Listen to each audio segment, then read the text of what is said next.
আরে ভাই, শুনলাম ফেসবুক কোম্পানি নাকি ভিডিও থেকে আয় করা বন্ধ করে দিবে। এটা কি করে সম্ভব?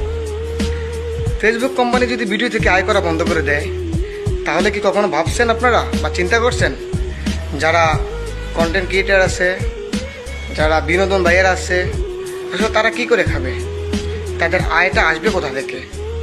এত সুন্দর সুন্দর ফানি ভিডিও, এত সুন্দর সুন্দর ইমোশনাল ভিডিও, এগুলো আমরা কি আর দেখতে পাবো না ফেসবুকে?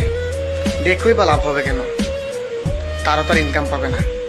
আসলে আরেকটা কথা চিন্তা করলাম, এখন তো গার্মেন্টসও মানুষকে নিচ্ছে না, মানে গার্মেন্টসও মানুষ জব পাচ্ছে না। তাহলে ওনারা করবে কি? ওনারা কী করে খাবে? ওনারা কী করে টাকা ইনকাম করবে? এসে একটা আবার প্রশ্ন রয়ে গেল। আরেকটা কথা, সরকার তো অটো বন্ধ করে দিচ্ছে, এখন তো অটো চালানো যাবে না, অটো বন্ধ করে দিচ্ছে সরকার। তাহলে আয়টা করবে কীভাবে ভাই? আমি বুঝতেছি না। প্লিজ কারো যদি জানার থাকে আমাকে একটু প্লিজ কমেন্ট করে জানাবেন। ওকে, আল্লাহ হাফেজ।